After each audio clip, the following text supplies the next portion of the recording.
Hello बच्चों, good afternoon. Welcome to the Utkarsh classes. कैसे हो आप लोग?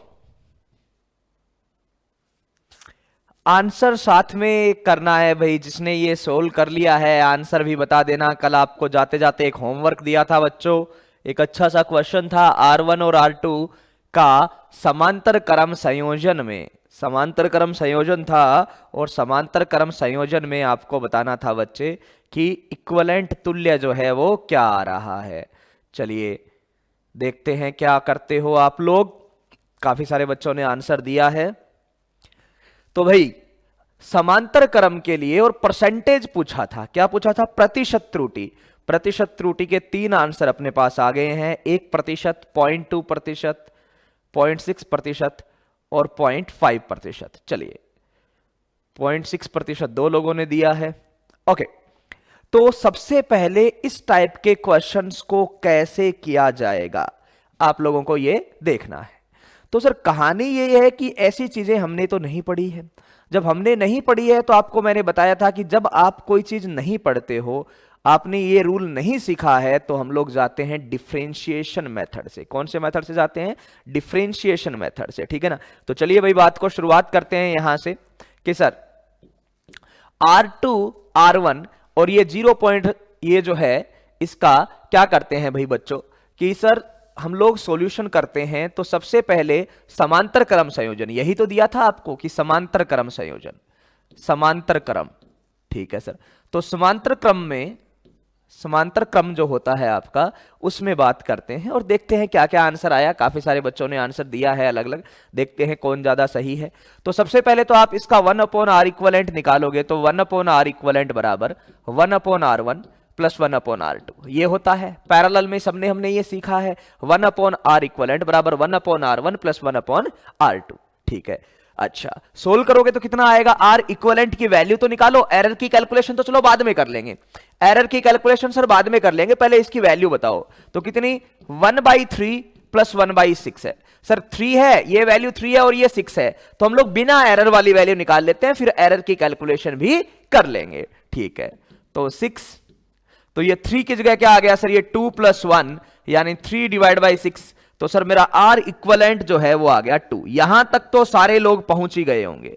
R इक्विवेलेंट का आंसर सब लोगों ने 10th में निकालना सीख लिया था, फिर 12th में निकालना सीख लिया था, तो ये तो कोई बड़ी बात है ही नहीं। R इक्विवेलेंट का आंसर सब बच्चों ने पहले ही निकाल लिया होगा, इसमें तो कोई दिक्कत आई नहीं होगी। R equivalent is equal to 2 ohm. क्यों भाई, सच्चाई वाली बात है ना। R इक्विवेलेंट तो सबने निकाल लिया 2। अब इस R इक्विवेलेंट में एरर कितना है, इस R इक्विवेलेंट में आपका एरर कितना है, यह बात अपने को देखनी है। चलिए ठीक है। तो भाई सर उल्टा करके जब जोड़ते हैं तब हमें नहीं पता कि क्या रूल है, तो हम लोग डिफरेंशिएशन करेंगे। एक चीज आप ध्यान से देखना बच्चों, मैं यहां पे साइड में आपको बता रहा हूं, आपने पहले पढ़ा भी है डिफरेंशिएशन में। अगर मैं आपको बोलूं कि d bye dx of 1/x यानी 1/x का डिफरेंशिएशन आप क्या करते हो बताइए? 1/x का आप डिफरेंशिएशन क्या करते हो? तो क्या करते हो सर, इसकी जो भी पावर है उसको मैं आगे ले आता हूं, ठीक है ना। इसकी जो भी पावर है इसको मैं आगे ले आता हूं और एक पावर और कम कर देता हूं, यानी इसका डिफरेंशिएशन होता है -1/x²। क्या हो जाता है? -1/x²। ये बात मैंने आपको अवकलन में सिखाई थी कि 1/x जो है ना बच्चे, आपका 1/x का मतलब ऊपर लेके जाएं तो x की घात यहां पर -1 बन रही है और x की घात -1 बन रही है, तो इसका जो अवकलन होता है वो -1/x² होता है, ठीक है ना। तो उसी तरीके से हम लोग आगे बढ़ते हैं बच्चों, ठीक है ना। तो आप लोग फॉर्मूला लिखिए 1/r equivalent is equal to 1/r1 plus 1/r2। चलिए सर शुरुआत कर देते हैं। आप लोग बताइए मुझे जल्दी जल्दी क्या होगा इसका डिफरेंशिएशन। बिल्कुल बच्चों ने आंसर दिया है 1/x², 1/x² माइनस साथ में लगा के, बस ऐसे ही, ठीक है। तो चलिए आप लोगों को इसका डिफरेंशिएशन बताना है और इन सब का डिफरेंशिएशन यानी अवकलन आप लोग करो तो सर इनके खुद के ही सापेक्ष कर दो। तो d/d, इसको मैं सबको बोलूं कि इसका अवकलन कर दो, तो इसका अवकलन क्या होगा सर? इसका अवकलन हो जाएगा -r इक्विवेलेंट का स्क्वायर यानी x की तरह, और खुद के रेस्पेक्ट में कर रहे हैं तो ऊपर आ गया ΔR इक्विवेलेंट। अच्छा, इसका सर -1/r1 का स्क्वायर और खुद के रेस्पेक्ट में कर रहे हैं तो ऊपर आ गया ΔR1, प्लस इसका सर -1/r2 का स्क्वायर, और खुद के रेस्पेक्ट में कर रहे हैं तो डेल्टा r2। बस इतनी सी बात आपको करनी है बच्चों, और कुछ भी नहीं करना। बात समझ में आ रही है? आप लोगों को मैंने अवकलन करना सिखाया है। 1/x कोई होता है तो उसका अवकलन होता है -1/x², और जिसके साथ आप अवकलन कर रहे हो उनको ऊपर ऊपर गुणा करते रहो। तो सर यहां पर अवकलन मैंने r इक्विवेलेंट के साथ किया है तो ऊपर r इक्विवेलेंट के एरर को गुणा कर दिया, यहां r1 के साथ किया है तो इसको r1 से गुणा कर दिया, और r2 के साथ किया है तो r2 से गुणा कर दिया। ये मेरा सिंपल सा तरीका आ गया। चलिए बहुत अच्छी बात है। अब आपको कैलकुलेट क्या करना है, उनका आंसर आप रखते जाना। इससे ज्यादा अच्छा क्वेश्चन आपके नीट में नहीं आएगा, ठीक है ना। ये एटमोस्ट लेवल का है, इसको आप थोड़ा मुश्किल से कैसे ही करके समझ लो, बस इससे टफ क्वेश्चन नहीं आते हैं। अपने को बात इतनी सी समझनी है। अब निकालना क्या है सर, मुझे निकालना है आर इक्विवेलेंट, नहीं तो डेल्टा आर इक्विवेलेंट, नहीं, मुझे निकालना है सर प्रतिशत त्रुटि। क्या निकालना है? प्रतिशत त्रुटि। तो सबसे पहले तो आप लिखो कि निकालना क्या है, उसके बारे में तो आपको पता होना चाहिए। तो सर समांतर क्रम में प्रतिशत त्रुटि, तो delta R equivalent upon R equivalent into 100। अरे प्रतिशत त्रुटि तो यही होती है ना, फॉर्मूला बताया है अपने को, डेल्टा ए बटा में ए इंटू 100, डेल्टा ए बटा में ए इंटू 100। ठीक है सर, तो यहां से इसको सोल्व करना सीखते हैं। तो सबसे पहले बच्चों माइनस माइनस माइनस काट दो, काट दिया, तो यहां पर बचा delta R equivalent upon R equivalent का square is equal to delta R1 divided by R1 का square plus delta R2 divided by R2 का स्क्वायर। क्या ये वही है जो हमें चाहिए? नहीं सर, हमें तो चाहिए delta R equivalent upon R equivalent का स्क्वायर। तो स्क्वायर नहीं चाहिए सर, हमें सिर्फ एक ही चाहिए, यानी ये 2 की पावर जो है, यहां पर 2 नहीं चाहिए सर, हमें 1 की पावर चाहिए। अच्छा, तो क्या करेंगे, एक आर को इधर मल्टीप्लाई कर देंगे, तो कर दीजिए। तो यहां बचेगा delta R equivalent upon R equivalent is equal to delta R1 by R1 का square plus delta R2 by R2 का स्क्वायर इंटू एक आर इक्विवेलेंट को इधर मल्टीप्लाई कर दिया। क्या आर इक्विवेलेंट की वैल्यू है सर? बिल्कुल अपने पास 2 है। इनमें से किसकी वैल्यू आपके पास नहीं है? सबकी वैल्यू है। डेल्टा R1 है, डेल्टा R2 है और आर इक्विवेलेंट है, सबकी वैल्यू आपके पास है बच्चों। आप ये वैल्यू रखोगे, आंसर आएगा। तो जल्दी से मुझे अब बताइए कि क्या आंसर आता है आपका, यहां क्या आंसर आता है, ठीक है ना। जल्दी से सब लोग कैलकुलेट करके बताइए कि क्या लग रहा है आपको, इस चीज का क्या आंसर रहा होगा। एक बार जल्दी से देख लीजिए। बाकी लोग क्या बोला गया कि सर 1/R1 प्लस 1/R2, इस फॉर्मूला में एरर कैलकुलेशन करना है। तो हम लोग क्या करेंगे कि सर ये नीचे करके जोड़े जा रहे हैं, 1/x1 प्लस 1/x2 करके जोड़े जा रहे हैं। तो 1/x1 प्लस 1/x2 करके जोड़ेंगे ना सर, तो हमें क्लियर दिख रहा है सर कि यहां पर ये इसका डिफरेंशिएशन करेंगे और इसका डिफरेंशिएशन करेंगे, इसका भी डिफरेंशिएशन करेंगे, और जिसमें जो एरर है वो ऊपर गुणा करते जाएंगे, सीधा सा तरीका। तो इसमें क्या एरर होती है? Delta R equivalent. इसमें क्या एरर होती है? Delta R1। इसमें क्या एरर होती है? Delta R2। इन सबको गुणा कर दिया, तो बताइए क्या आंसर आएगा इसके तरीके से।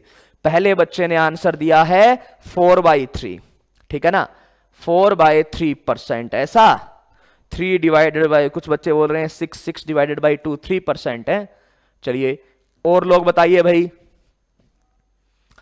क्लियर सा आंसर आना चाहिए। सिर्फ मुझे परसेंटेज एरर चाहिए। क्या चाहिए? Percentage error. ओके, मैं इसको एक स्टेप आगे लेके जाऊं तो क्या लिखेंगे? Delta R equivalent upon R equivalent. Percentage के लिए सर उधर 100 से मल्टीप्लाई कर दो, तो यहां डेल्टा R1 बाई R1 का square plus delta R2 by R2 का स्क्वायर, ठीक है, इंटू आर इक्विवेलेंट इंटू 100। क्यों 100 क्यों किया? क्योंकि इसको परसेंटेज कर दिया। 100 क्यों किया? इसको परसेंटेज कर दिया। चलिए भाई चेक करते हैं बच्चों का। तो delta R equivalent upon R equivalent percentage बराबर डेल्टा R1 कितना है? 0.01 डिवाइड बाई R1 कितना है? 3 का स्क्वायर 9, ये 0.02। R2 कितना है सर? 6 का स्क्वायर 36 इंटू आर इक्विवेलेंट कितना है? ये अभी निकाला था, आर इक्विवेलेंट कितना? 2, और ये 100 किसके लिए? परसेंटेज के लिए। चलिए भाई बच्चों, बहुत अच्छे। अब यहां पे आप लोग इसको 100 को अंदर मल्टीप्लाई कर दोगे, 2 को भी, तो यहां बच जाएगा 2/9, यहां बच जाएगा 4/36, 2/9 और 4/36, 36 लघुत्तम ले लिया बच्चों, तो ये हो गया आपका 8 + 4, बिल्कुल सही बात है, 1/3% आपका आंसर आया। कितना आया? 1/3%। बच्चों ने आंसर दिया है 1/3%, यानी 0.33%। क्या आ गया बच्चों? 0.33% आपका क्लियर आंसर है।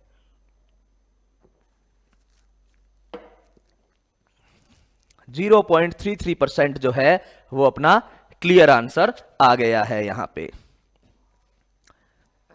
सीधा सा।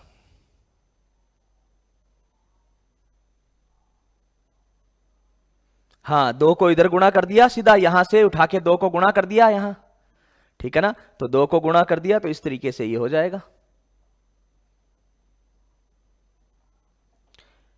नहीं बेटा, R1 R2 divided by R1 plus R2 से नहीं कर सकते अपन, है ना, कोई ये फॉर्मूला मत लगा देना R इक्वलेंट का R1 R2 divided by R1 plus R2, इससे एरर कैलकुलेट नहीं कर सकते आप, त्रुटि में गणना इससे नहीं कर सकते। हाँ, R इक्वलेंट जरूर सही आ जाता है, R इक्वलेंट जरूर सही आ जाता है, लेकिन इससे त्रुटि में गणना मत कर देना, है ना। चलिए ओके, ये आपके सामने है।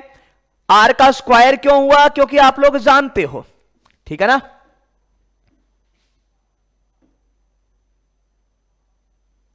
ठीक है ना, ये इसको आप लोग जानते हो सीधा सा कि सर 1/x का डिफरेंशिएशन क्या होता है? -1/x²। क्या होता है? -1/x², सीधा सा।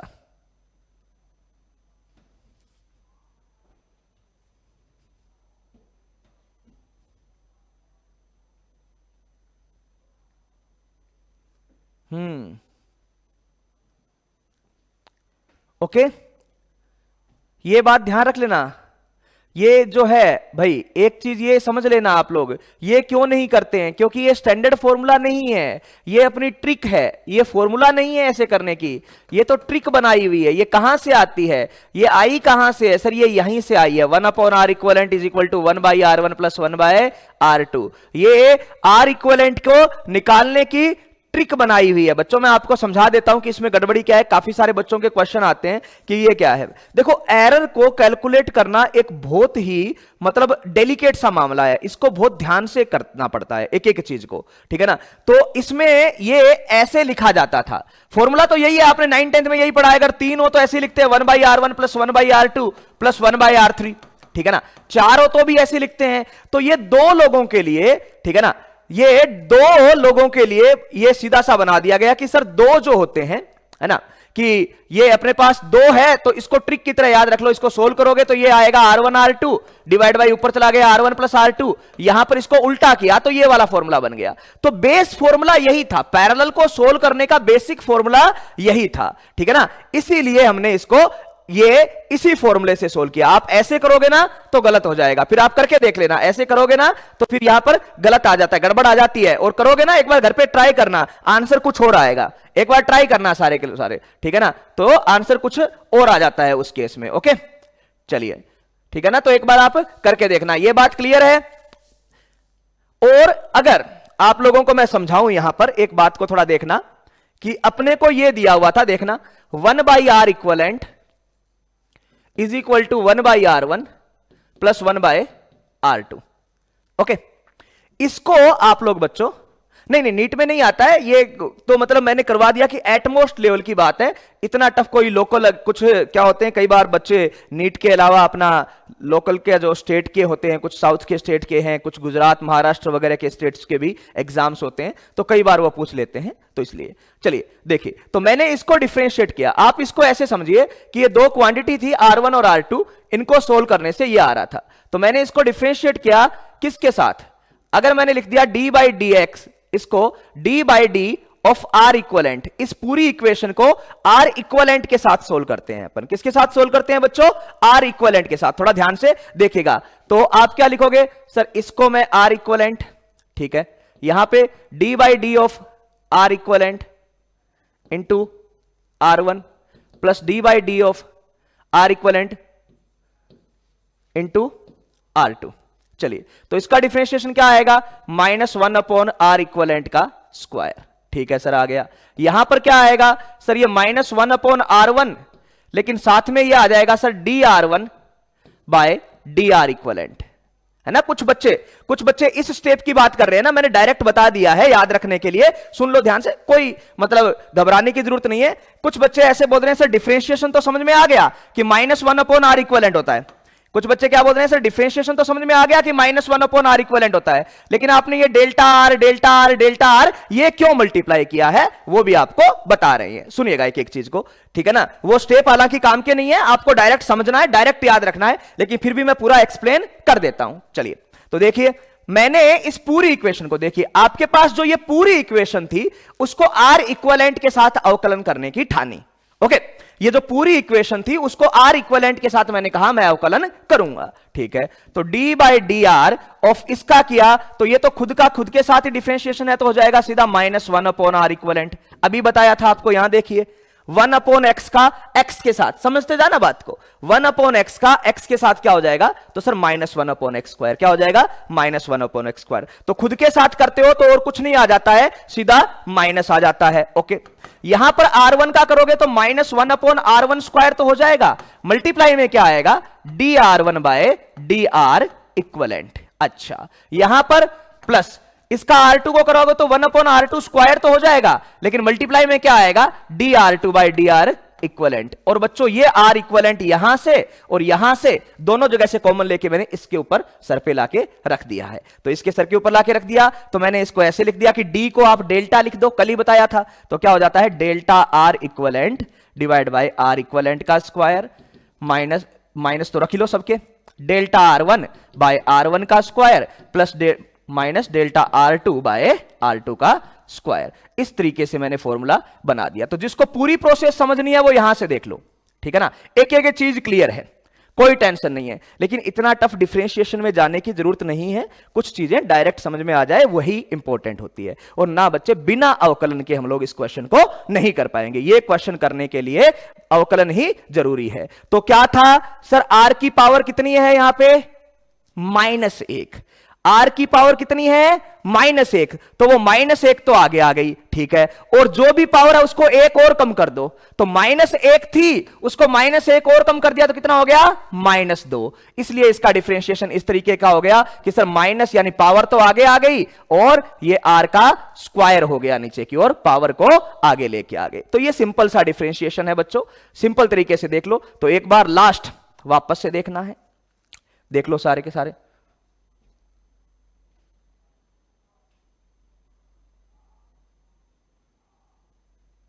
हाँ तो भाई क्या करें हर्ष, में तो क्या करना है हर्ष बताओ, पावर आगे आ जाएगी ना।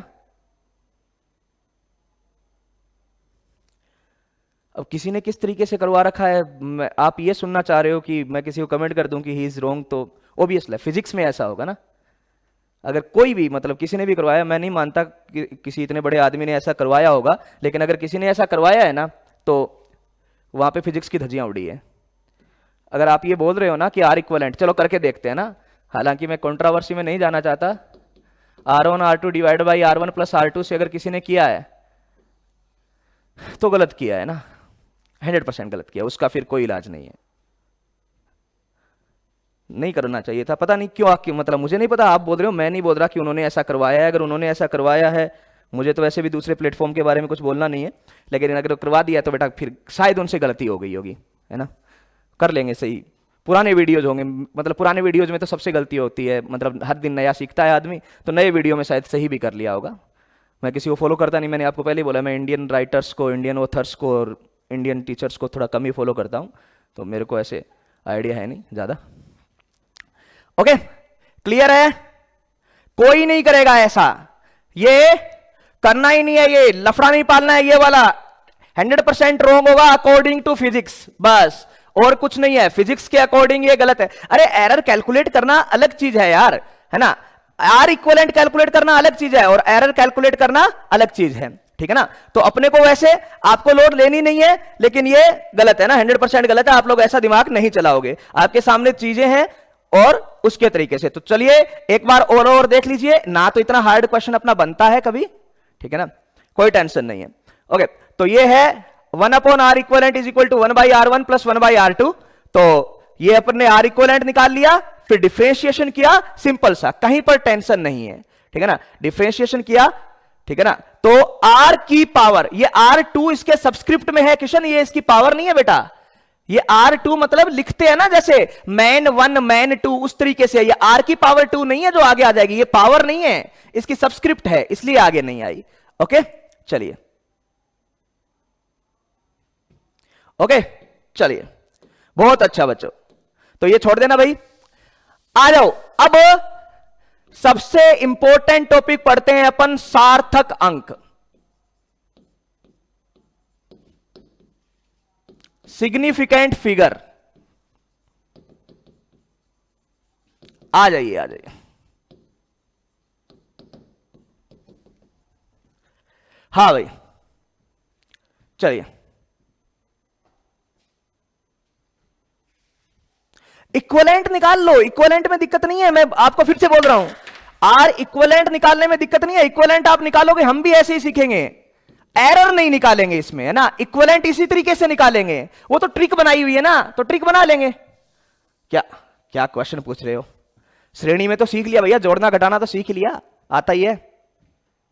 ओके चलिए आगे आ जाओ।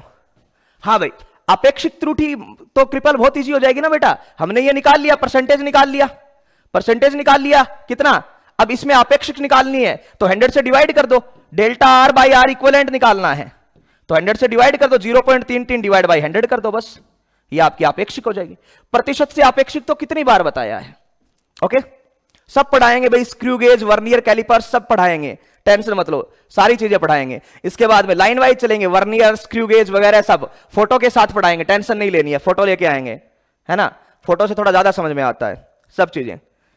चलिए, सिग्निफिकेंट फिगर, सार्थक अंक, देखिए क्या होता है।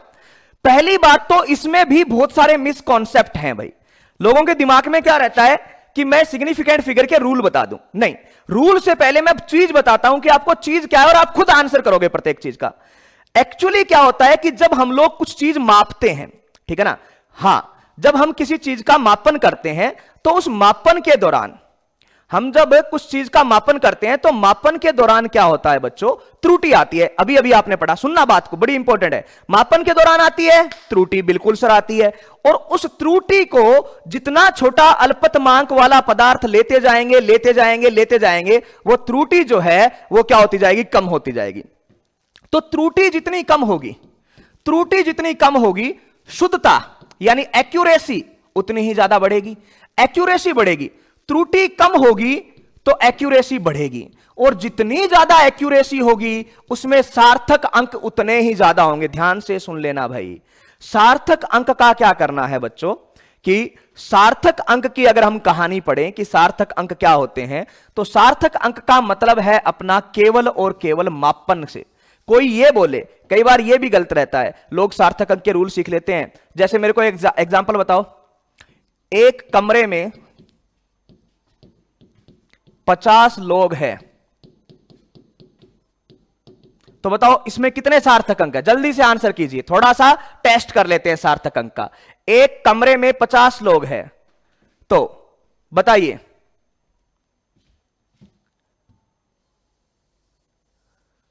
एक कमरे में 50 लोग हैं,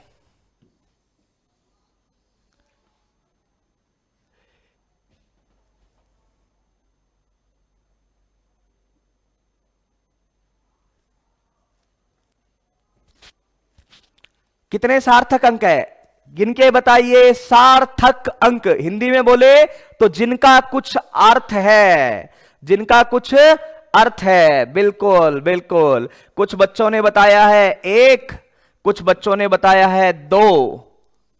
मैं बोलूंगा बच्चों इसमें सार्थक अंक है ही नहीं, बिल्कुल। राकेश ने और एक बच्चा और है, उन्होंने सही आंसर दिया है कि सर सार्थक अंक की बात नहीं कर सकते, दूसरे बच्चे का मुझे नाम नहीं दिखा, इसमें सार्थक अंक है ही नहीं। आप इसको मैथ्स का पोर्शन जरूर है, लेकिन ये मैथ्स में क्यों है उसके बारे में जानो। सार्थक अंक का मतलब होता है बच्चों, सार्थक अंक का मतलब होता है कि आप उसके शुद्धता बताओ। सार्थक अंक का मतलब है कि आप मापन की शुद्धता बताओ, और एक मापन में जितने ज्यादा सार्थक अंक होंगे वो उतना ही शुद्ध होगा। जैसे उदाहरण, आपने कहीं लिखा 42.0 सेंटीमीटर, 42.00 सेंटीमीटर, 42.000 सेंटीमीटर, क्या ये तीनों चीजों की शुद्धता एक ही है? क्या ये तीनों चीजों की शुद्धता एक ही है? आप बोलोगे नहीं सर, क्यों? क्योंकि भाई 42.0 सेंटीमीटर जो है ना, उसमें जो आपके पास तराजू थी वो डेसिमल में सिर्फ 1 सेंटीमीटर तक जा सकती थी, वो 0.1 सेंटीमीटर माप सकती थी, उससे छोटा वो मापन ही नहीं कर सकती थी। यहां पर 42.00 में जो आपके पास मतलब जो भी इंस्ट्रूमेंट था, जो भी इंस्ट्रूमेंट था, उस इंस्ट्रूमेंट का जो मापन वो कर रहा था वो 0.01 सेंटीमीटर तक मापन कर रहा था। और 42.0001 में अगर बात की जाए तो इंस्ट्रूमेंट की जो अल्पतमांक था वो 0.001 सेंटीमीटर तक था। यानी जैसे जैसे सिग्निफिकेंट फिगर बढ़ते हैं बच्चों, जैसे जैसे सार्थक अंक बढ़ते हैं, उसके साथ साथ बच्चों आपको यह ध्यान रखना होता है कि मापन की शुद्धता भी बढ़ती है। लेकिन आप लोग जानते हो मापन की शुद्धता कभी 100% नहीं हो सकती, 100% तो हो ही नहीं सकती मापन की शुद्धता। इसलिए बच्चों सिग्निफिकेंट फिगर का मान लगातार बढ़ता जाता है, और अगर कहीं पर 100% 100% शुद्धता है तो हम बोलेंगे इसमें इनफाइनाइट सिग्निफिकेंट फिगर है, यानी अनंत है, जिनको अपन गिन नहीं सकते। तो इसका मतलब एक कमरे में 50 लोग हैं, इसमें कोई अशुद्धता है क्या? ये तो एकदम 100% शुद्ध बात है। अरे मापन में गलती हो सकती है, गिनने में थोड़ी गलती होगी, गिनने में जो होगी वो त्रुटि नहीं होगी, फिर वो तो गलत बात होगी। अब आपके सामने 50 लोग खड़े हैं और आप उनको 49 बोल रहे हो, 51 बोल रहे हो, तो ये तो आपकी गलती है। इसमें मतलब हर किसी से होने वाली गलती तो नहीं है वो, यानी गिनना जो है वो 100% शुद्ध चीज है। आप कमरे में 50 लोग हैं तो उनको पक्का 50 ही गिनोगे, उसको ऐसा नहीं है कि आप 50.02 बोल दो या 49.98 बोल दो, नहीं बोल सकते, पॉइंट्स में गलती नहीं हो सकती। इसका मतलब कमरे में 50 लोग जो है वो 100% शुद्ध चीज है। और 100% शुद्ध चीज का मतलब क्या हो गया बच्चों? 100% शुद्ध चीज का मतलब हो गया कि भाई ये जो है आपका, इसमें सिग्निफिकेंट फिगर कैलकुलेट नहीं कर सकते। ठीक है भाई, बात क्लियर है? तो सिग्निफिकेंट फिगर केवल किस में कैलकुलेट करेंगे? जिसको मापना है, जिसको मापना है। ओके, चलिए। हाँ भाई पायल जी बोलिए, क्या बात है? चलिए, हाँ हाँ, अब आप लोगों को सिग्निफिकेंट फिगर पढ़ाना शुरू करता हूं। सबसे पहले तो आपके पास बात यह होगी कि सिग्निफिकेंट फिगर हम लोग किसमें करेंगे भाई? तो सर सिग्निफिकेंट फिगर हम केवल मापे गए मान में ज्ञात करेंगे। किसमें ज्ञात करेंगे? मापे गए माप में, है ना। तो मैं लिख दूं सबसे पहले, सार्थक अंक की गणना, समझना यह बात बड़ी इंपॉर्टेंट है, सार्थक अंक की गणना केवल, समझना भाई, केवल मापे गए मान के लिए होती है।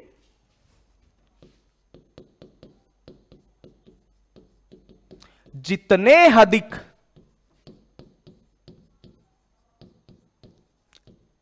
या फिर मैं लिख देता हूं सीधा सा, सार्थक अंक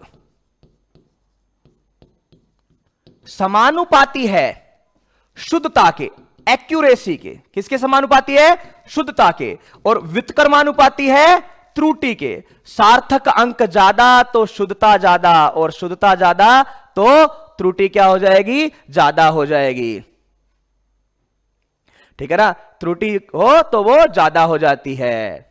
ओके, कि भाई सार्थक अंक ज्यादा तो शुद्धता ज्यादा, शुद्धता ज्यादा तो त्रुटि कम, सॉरी, सार्थक अंक ज्यादा तो शुद्धता ज्यादा, शुद्धता ज्यादा तो त्रुटि कम। ठीक है ना, तो मैं यहां पे लिख दूं, नोट, नियतांक वह गणना किए गए मान का सार्थक अंक नहीं ज्ञात करते हैं, बिल्कुल नहीं ज्ञात करते हैं। हाँ ना बोलो भाई, बात क्लियर है ना बाल को?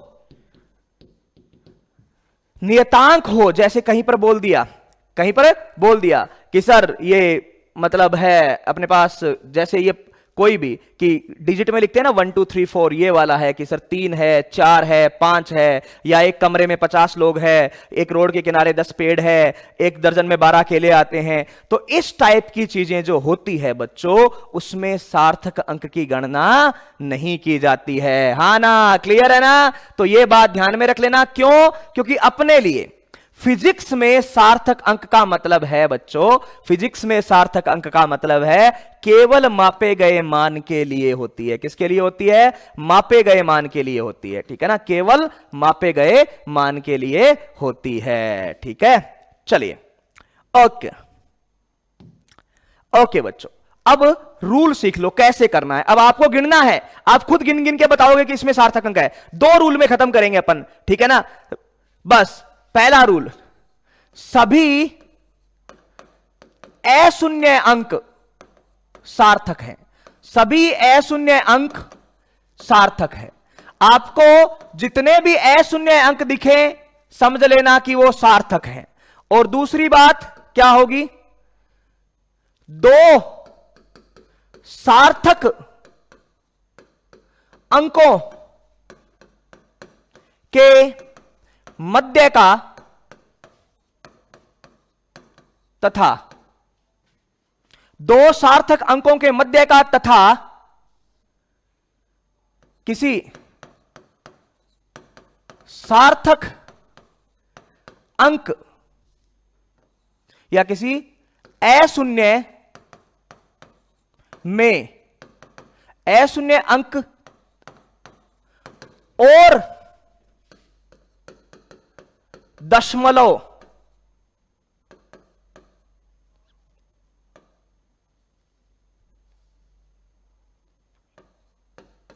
दोनों साथ में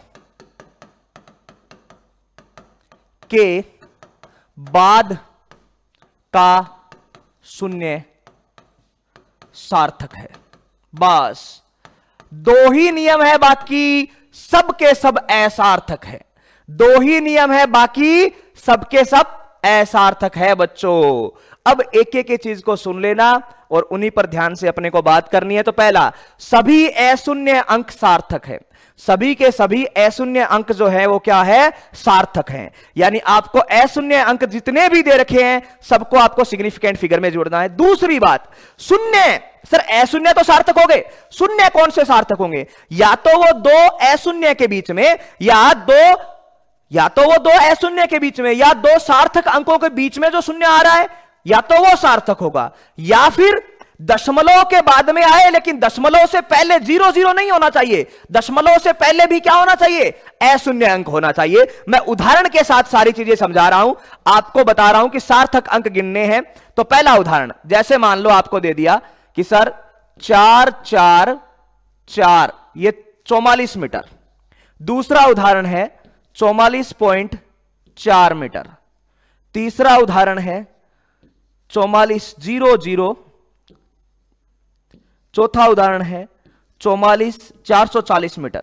सुनते रहना, इन सबको मैं कवर कर रहा हूं एक एक चीज के साथ। पांचवा आपके पास है 404, छठा है 44.0, सातवां है 44.00, आठवां है आपका 0.002। इन इतने से एग्जाम्पल से आप सारी बातें सीख जाओगे, ठीक है ना? एक एक डाउट आपका क्लियर होगा। जितने भी डाउट है ना आप लोग यहां पर देख लीजिए, और सारे डाउट जितने भी आपके दिमाग में आ रहे हैं ना, कुछ क्वेश्चन अब बच्चे लिखने भी लग गए हैं, सर इसमें कितना होगा, इसमें कितना होगा, वो आदत होती है ना, तो अपने आप आपके आंसर मिल जाएंगे सारे क्वेश्चन के, ठीक है ना? तो पहला 44 मीटर। तो सर पहली बात तो मैंने यहां पर क्या बोला कि कहानी मेरी ये है कि जितने भी अशून्य है, जितने भी अशून्य है सब सार्थक हैं। तो भाई 4 और 4 दोनों क्या है? अशून्य है। अशून्य है तो सर इसमें सिग्निफिकेंट फिगर 2 है। कितने सार्थक अंक है? सिग्निफिकेंट फिगर 2 है सर। अच्छा, दूसरा 4 4.4, सर ये भी सारे के सारे अशून्य हैं, तो ये भी क्या है? सिग्निफिकेंट है। जो अशून्य अंक होते हैं ना वो सारे के सारे सिग्निफिकेंट ही होते हैं बच्चों, सारे के सारे सिग्निफिकेंट ही होते हैं। तीसरा अच्छा, इसमें देखा कि 4 4 से पहले 0 है, तो शून्य कब सार्थक होगा? सर शून्य जब सार्थक होगा जब या तो वो दो सार्थकों के बीच में आए या दशमलव के बाद में आए लेकिन उससे पहले कोई सार्थक अंक हो, दशमलव के बाद में आए और उससे पहले कोई सार्थक अंक हो। तो देखिए इसमें सर इसमें 0 ना तो किसी के बीच में आ रहा है, ना ये दशमलव के बाद में आ रहा है, ना तो ये किसी के बीच में आ रहा है, ना ये दशमलव के बाद में आ रहा है, तो सर ये सार्थक नहीं है। यहां पर बस ये दो ही सार्थक अंक है, तो इसमें सिग्निफिकेंट फिगर कितने हो गए? 2 हो गए। अच्छा, इसमें देखा जाए तो सर ये जो 0 है ना तो दशमलव के बाद में आ रहा है, ना सर किसी के बीच में आ रहा है, तो इसमें भी 2 ही सार्थक अंक है। कितने हैं? 2 ही सार्थक अंक है। अच्छा, 404 में तो सर 4 और 4 तो सार्थक है ही, 4 और 4 तो सार्थक है ही सर, लेकिन यहां पर ये वाला 0 जो है सर, ये वाला 0 दो सार्थक अंकों के बीच में आ रहा है, और दो सार्थक अंकों के बीच में आ रहा है तो ये भी सार्थक है सर। तो इस बार टोटल सिग्निफिकेंट कितना हो गया? 3। अच्छा, यहां पर सर ये और ये दोनों सिग्निफिकेंट तो है ही, 1 और 1, लेकिन उसके बाद वाला 0 मैंने देखा तो क्या वो अकेला 0 है क्या? नहीं सर, दशमलव के बाद में है, और दशमलव के बाद में जो 0 आता है उसको सार्थक है या नहीं ये जांच करने के लिए उससे पहले वाला देख लो। अगर उससे पहले वाला अशून्य है या उससे पहले वाला सार्थक है तो वो भी सार्थक होगा। तो सर उससे पहले वाला 4 है, सार्थक है, तो ये 0 भी सार्थक हो जाएगा, तो ये पूरा 0 0 तीनों सार्थक हो गए। अच्छा, यहां पर सर ये दोनों तो सार्थक है ही, और दशमलव के बाद में जो 0 आ रहे हैं उनकी पहचान करने के लिए मुझे पहले वाला देखना पड़ेगा। तो सर मैंने पहले वाला देखा, ये 4 ये भी सार्थक है सर, तो ये चारों यहां पर सार्थक अंक हो गए। तो यहां पर अच्छा, इसमें सार्थक अंक कितने हैं? बच्चों ने आंसर ऑलरेडी दे रखा है। सर इसमें सार्थक अंक कितने हैं? तो सर इसमें मैंने देखा ये 2 तो सार्थक हैं, ये 0 और ये 0, ये 0 और इन 0 को मैंने चेक किया तो इनके पहले कोई भी सार्थक अंक नहीं है, इनसे पहले कोई भी जो है वो सार्थक अंक नहीं है। तो सर इसके अंदर सिर्फ एक ही सार्थक अंक होगा। क्या होगा? एक ही सार्थक अंक होगा, क्योंकि इन 0 से पहले दशमलव तो जरूर है, लेकिन दशमलव से पहले हम पलटकर देखते हैं कि दशमलव से पहले कोई एक तो सार्थक है क्या? कहीं नहीं सर, कोई नहीं है। तो दशमलव के बाद वाले 0 भी सार्थक नहीं होंगे भाई बच्चों, देख लीजिए।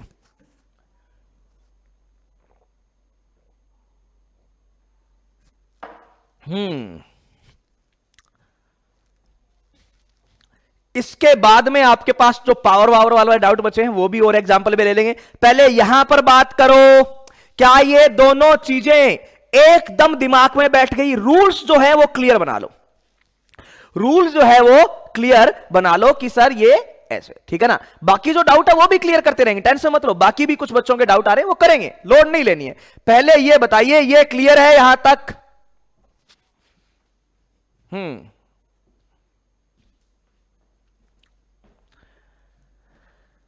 तब तक आप लोग मुझे ये बता दो, इसमें भी बता दो। 9th में लिख लेता हूं 40.00, इसमें कितने सार्थक हैं भाई? इसमें कितने सार्थक है? 40.00, 40.00 में कितने सार्थक हैं?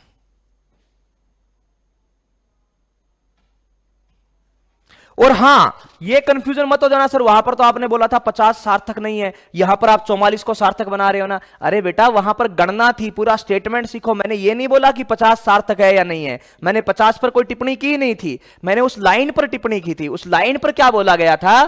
क्या कि एक कमरे में 50 लोग हैं, तो भाई एक कमरे में 50 लोग हैं, वो आपने गिने हैं, मापा नहीं है। तो हम लोग सार्थक अंक केवल मापे गए चीजों पे करते हैं, गिने गए चीजों पर नहीं करते हैं। केवल अपन किस में बताते हैं? मापन किए गए चीजों पे। किस पे बच्चों? मापन किए गए चीजों पे, ठीक है। तो रूल 2 ही है बच्चों।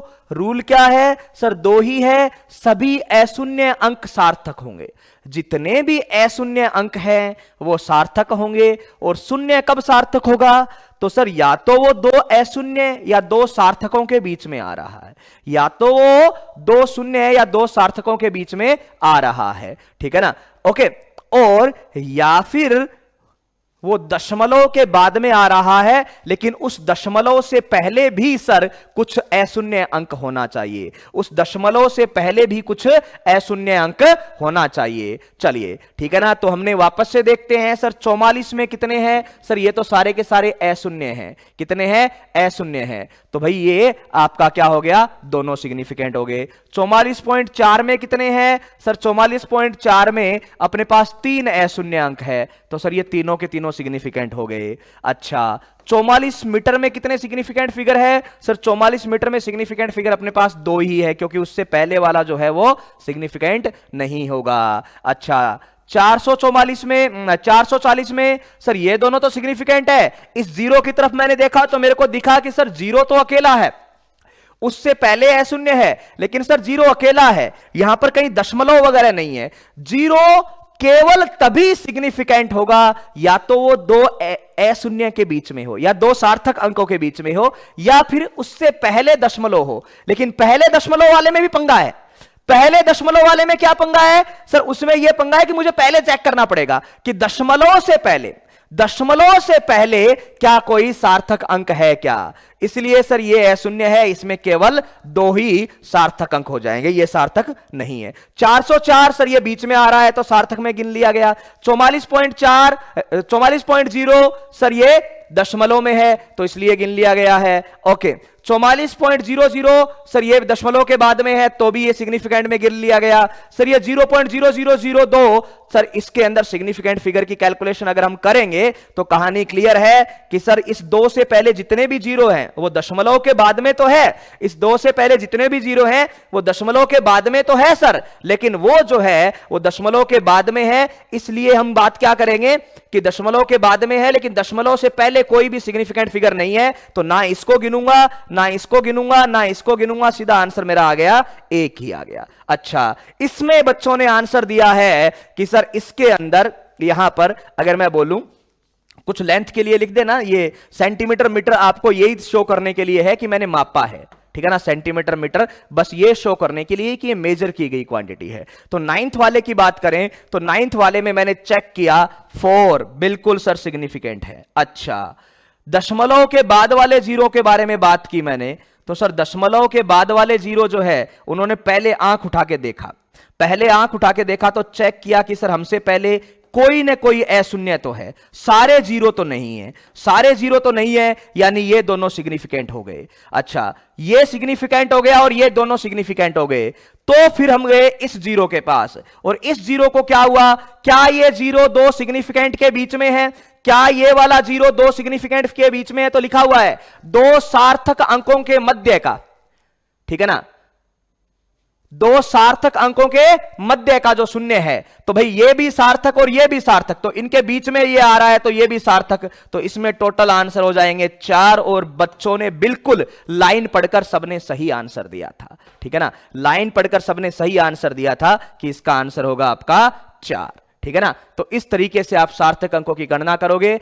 इसमें आपके पास सारे नियम आ गए हैं, ये 2 नियम सफिशिएंट है आपका पूरा का पूरा सिग्निफिकेंट फिगर के रूल समझने के लिए, इसके अलावा कोई भी डाउट नहीं बचेगा। हां अगर आप लोग जानबूझ के बनाना चाहते हो, जैसे कुछ लोग बोल रहे हैं सर 500 मीटर में कितना होगा, तो भाई एक एग्जांपल ले लिया ना मैंने 440 वाला, तो 440 के हिसाब से ही 500 में कर दो, कितने आएंगे, 1 ही आएगा, ये दोनों जीरो सिग्निफिकेंट नहीं होंगे। तो ऐसे आपको क्लियरली सोच लेना है, इसके अंदर सारे डाउट्स आपके क्लियर हैं। ओके कुछ भी नहीं बचा, एक जितने भी डाउट है ना आपको इन नो के अंदर मिल जाएंगे, इन नो में से कुछ ना कुछ हो जाएगा। अच्छा उसके बाद में एक चीज होती है आपके पास, जैसे 10वां मैंने लिया 44.0 इंटू 10 की घात 4, तो इसमें सिग्निफिकेंट फिगर, तो जो भी 10 की घात में होते हैं बच्चों उनको सिग्निफिकेंट में नहीं कैलकुलेट करते, यानी ये जो 10 की घात में यहां पर आएंगे इनसे अपना कोई लेना देना नहीं है, इनसे कोई लेना देना नहीं है। तो भाई कहानी क्लियर है सर कि 44.0 में आंसर अपना आ जाएगा 3, 44.0 में कितना आ जाएगा 3, कि ये सिग्निफिकेंट है, ये सिग्निफिकेंट है और ये जीरो भी सिग्निफिकेंट है, तो 10 की घात वाले जो है वो सिग्निफिकेंट नहीं होते हैं, 10 की घात वाले जो है वो सिग्निफिकेंट नहीं होते हैं, ठीक है ना। तो चलिए भाई बच्चों कुछ के आंसर आप बता दीजिए जल्दी से, ठीक है ना, 1-2 डिजिट और लिख देता हूं, जैसे 100, सब मापे गए है ना, मैं क्लियर लिख रहा हूं, सबको मैंने मापा है ना, तो मापी गई वैल्यू है, ठीक है ना।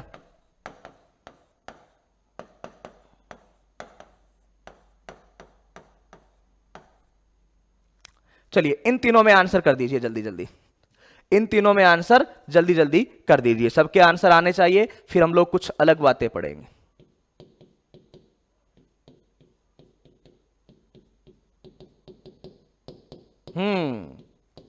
बस ये छोटी सी बात थी सिग्निफिकेंट फिगर की।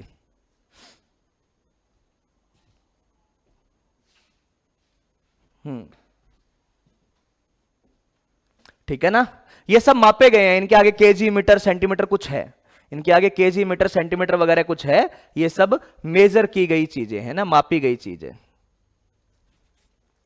बिल्कुल बच्चों ने आंसर दे दिया है, पहले में सर एक ही होगा, बस और क्या चाहिए, पहले में क्या होगा, एक ही होगा। ठीक है सर, दूसरे में, सर दूसरे में एक दो तीन, तीनों सिग्निफिकेंट होंगे। क्यों? क्योंकि सर ये दोनों तो अशून्य अंक है और अशून्य अंक के बीच का जो शून्य है वो सिग्निफिकेंट ही होता है, तो सर इसमें तीन। अच्छा इसमें, सर इसमें दो, इसमें कितने सिग्निफिकेंट फिगर है, दो। ये वाला जीरो, सर ये वाला जो जीरो है वो दशमलव के बाद में आ रहा है और इससे पहले सर अशून्य अंक है, ये दशमलव के बाद में आ रहा है और इससे पहले सर अशून्य अंक है, दशमलव के बाद में आ रहा है और इससे पहले अशून्य अंक है, तो इसमें कितने सिग्निफिकेंट फिगर है, दो। बिल्कुल कितने हैं, दो। अच्छा इसमें कितने हैं, सर इसमें तीन। क्यों? क्योंकि दो अशून्य अंक के बीच में है, तो एक तीन दो आंसर आ जाएगा। क्या आ जाएगा बच्चों, एक तीन दो, बिल्कुल सही बात है, एक तीन दो। चलिए एक नोट लगा के बात लिख लेना, सीधी सी बात क्या लिखनी है,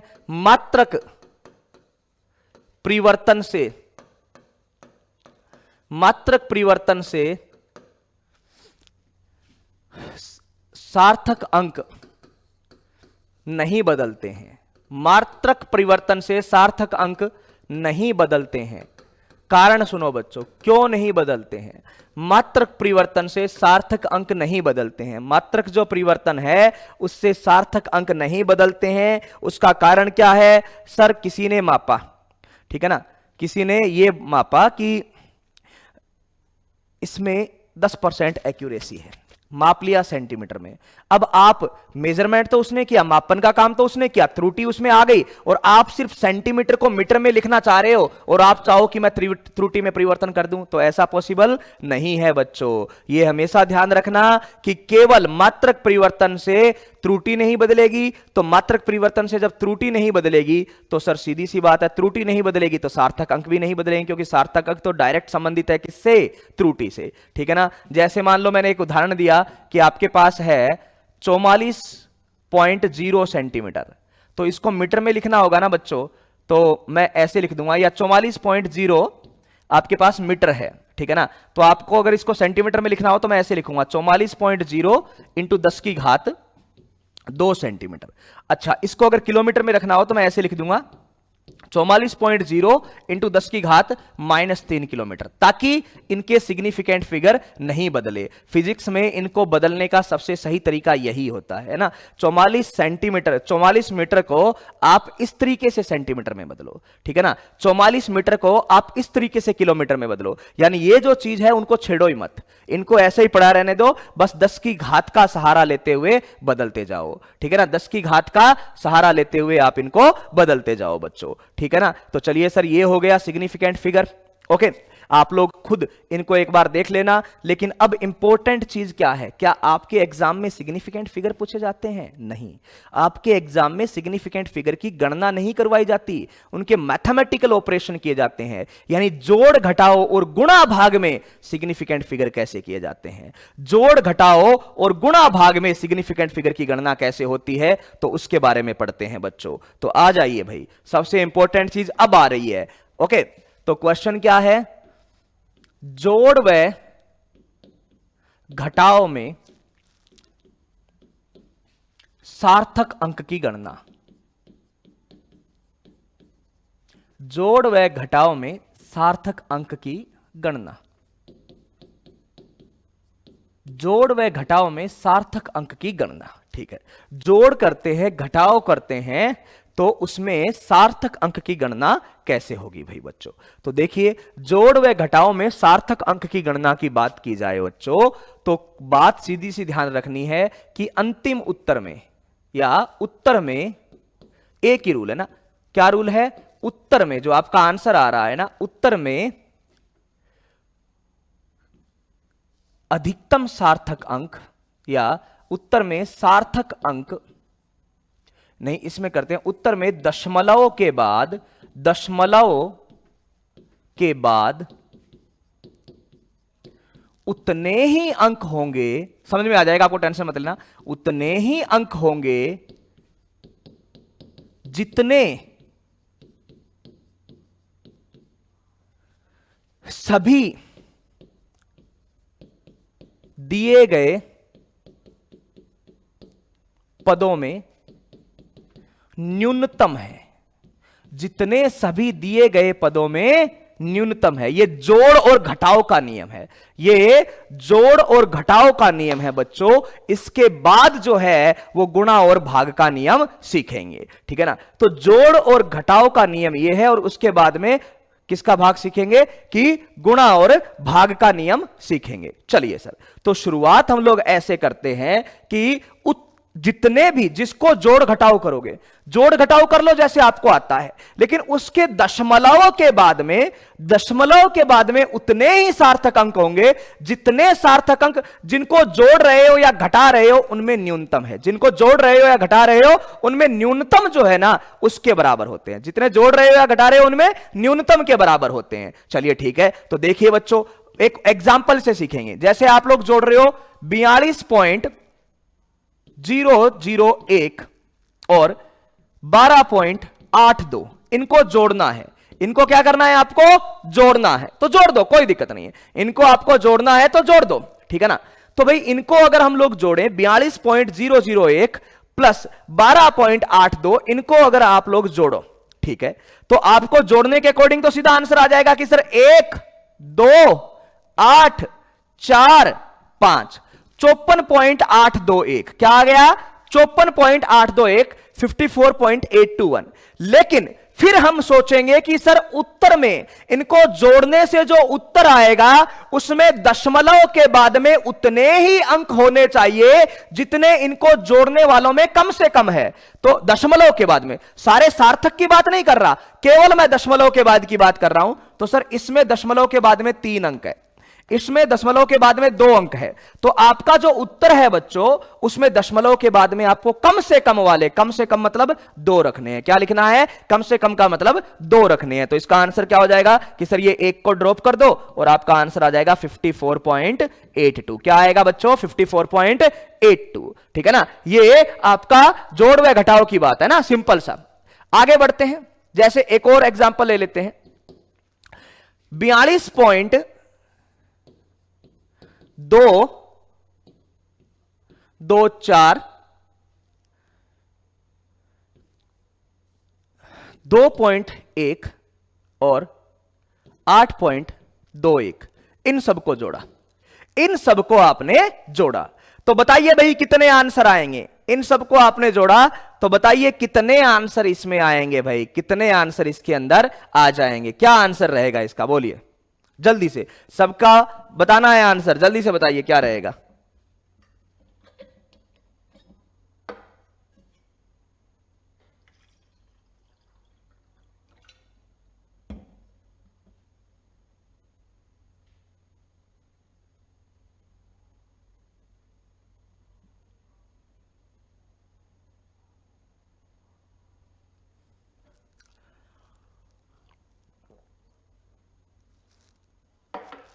हाँ भाई, क्या आंसर आया, जोड़ना है केवल, है ना। तो क्या सर 4, 3, 5 पॉइंट 8, 2, 10, 2, 12, 5, चलिए तो 2, 2, 4, ठीक है, यही किया आप लोगों ने। अब इसमें ये कैलकुलेशन तो आपने कर दी, ओके। अब इसमें आपने देखा कि सर यहां पर दशमलव के बाद में 3 अंक है, यहां पर दशमलव के बाद में 1 ही अंक है, यहां पर दशमलव के बाद में 2 अंक है। तो सर मेरे उत्तर में तो इनमें से कम वाला चाहिए, तो इनमें से कम वाला चाहिए, तो 1 ही अंक होना चाहिए। क्या, 1 ही अंक होना चाहिए। तो इसका आंसर आप कर दोगे 52.5, इसका सही आंसर क्या आ जाएगा? बच्चों ने लाइन से सही लिखा है 52.5। क्या लिख देंगे? 52.5। और इसमें हम सार्थक अंकों की गणना नहीं करेंगे।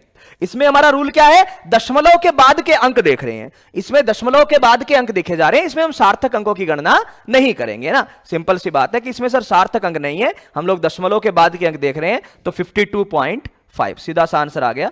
52.5 इज करेक्ट आंसर। ठीक है ना? ओके बच्चों, ऐसे ही एक आप बाकी करने वाला यानी माइनस वाला और कर दो, फिर आपको गुणा भाग वाला बताते हैं। चलिए, तो एक एग्जांपल और कर दीजिए।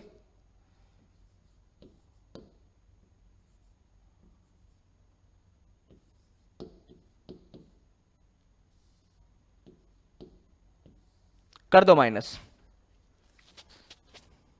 क्या आंसर आएगा बताओ? माइनस करना है ना?